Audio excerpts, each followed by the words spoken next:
5 signs your partner thinks you are helpless and you can never leave them. They think you're desperate and you are stuck with them for life. Here are 5 signs. Number 1, you forgive them for something that they do in their life, but they still keep repeating it.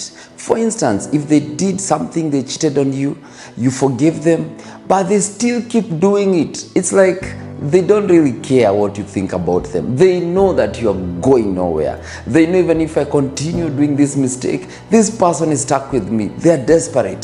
The Bible says in Colossians 3 verse 13, bear with each other and forgive one another.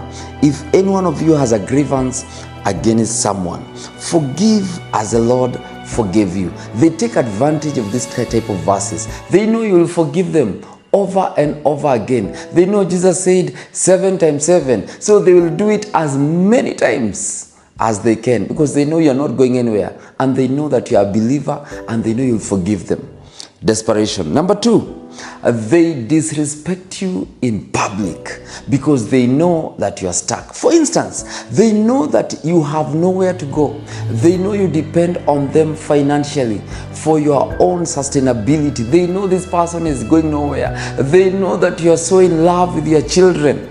You have like 3 or 4 children together, and they know that you do nothing to hurt your own children. So they know this person is stuck with me. She can never leave me because we have children together and she cares about the children. And so he will continue disrespecting you. He will continue doing crazy things because they know that you are stuck there for good. Bible says in 1 Peter 3 verse 7, in the same way, you husbands must give honor to your wives. Treat your wife with understanding as you live together. She may be weaker than you are, but she is your equal partner in God's gift of new life. Treat her as you should, so your prayers will not be hindered. Number 3, your opinions don't matter to them. No matter how much you try and tell them, can we do things this way? Can we change? Can we change how we've been operating? They don't listen because they know that the opinions are null and void according to them. This type of a person thinks you are helpless, thinks that you are desperate, and you're actually stuck with them. Philippians 2 verse 4 says, let each of you look not only to his own interests, but also to the interests of others. Number 4, they ignore you and even not communicate with you.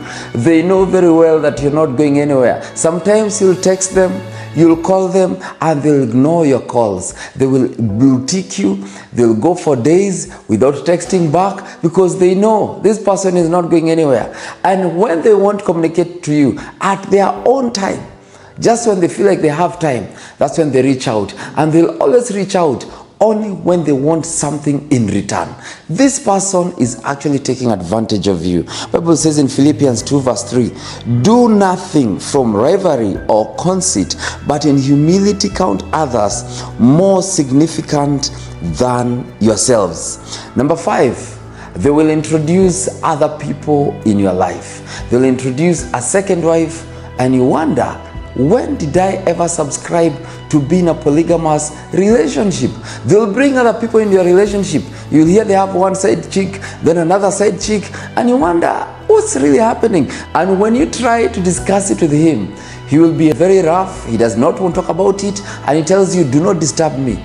This is my life. I do things my own way. My friend, this type of a person knows that they can take advantage of you.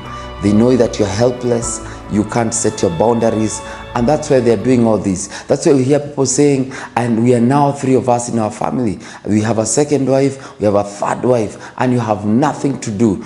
Now, this type of a person is not someone to maintain in your life. This is where you need to take action. I always say, first, don't walk in anger. the first thing you need to do is calm down. If you notice this type of signs, the next thing you need to do is have a conversation with your partner.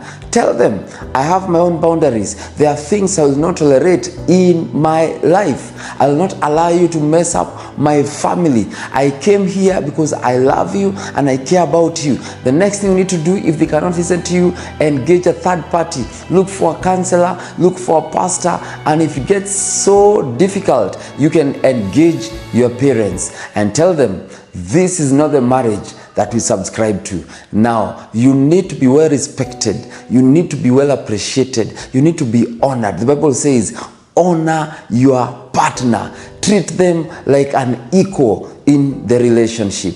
I'm hoping anyone who is in this kind of relationship, God might come into that relationship and might soften and reveal the heart of God in your relationship. And may Jesus come in that relationship, and the mindsets of your partner, may they be aligned with that of Christ. In Jesus' mighty name.